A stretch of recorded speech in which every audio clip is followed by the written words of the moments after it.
All right, so that is the result of the first few processes. You see that I used the template with the router and collar to do some clean, sharp mortise edges, trim that up with the corner mortising chisel that I have. And then I used the much rougher chain-driven mortiser to deepen it. And just do a quick check. Yep, what it needs to be. So now what remains is to clean up the interior of the mortise. But as you can see, that's a lot less work than if I were to mortise it out by hand. If you were talking about doing one or two, I really don't think it would be worth the trouble of doing the template and then all these multiple steps. But on this barn build, it's going to be dozens and dozens of these mortise and tenon joints. And so now that I've got it dialed in, I'm happy with the depth and everything, I should be able to speed up production, and then only the cleanup will take a bit of time. Once the mortises are done, then I'll move on to cutting the tenons. I've got a different machine for that, which is, again, an older carpenter's tool used here in Japan that isn't used anymore, apparently, because everything is pre-cut from the factory. So there's no need for it, but it'll do me just fine.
All right, as you can see, I think you can see, it's been squared off all the way in and cleaned up fairly well. This isn't exactly fine woodworking, it's framing for a barn, but still did the best I could. This is the deepest blind mortise I've ever done. It's almost 10 centimeters in, and I'm really running up against the limits of the chisel depth, but it's enough. And now I just need to replicate this, a few dozen times. Okay, well, it looks very traditional farm-like. Too bad we have about, what do you figure, 400 square meters of it to do? Yes, if you saw how little this was, I'd be like... Oh yeah, that this would represent like 2 steps in on 1 row, right?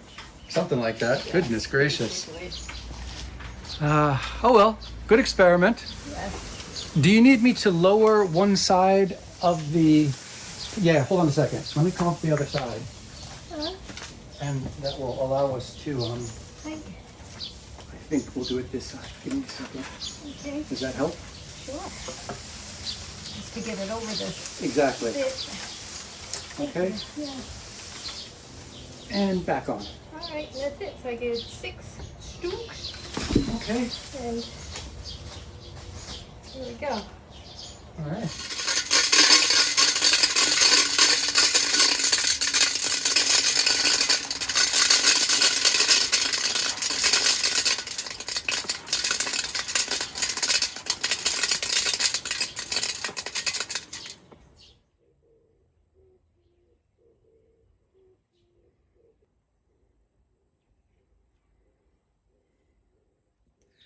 So this is a new acquisition. It is a left-handed sickle, and it's made in Seki City, and it's hand forged, and it looks lovely.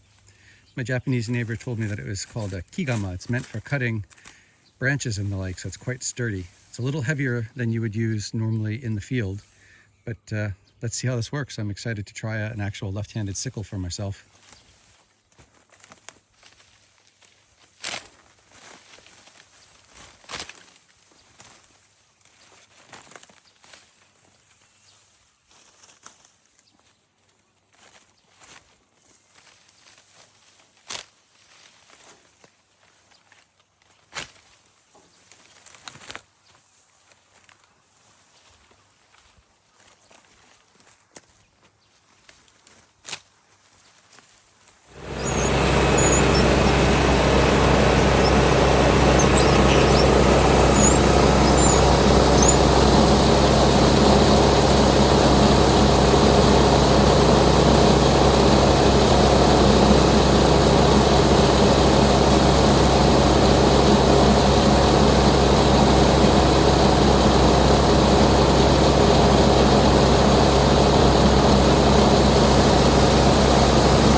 Still have half a tank.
Awesome.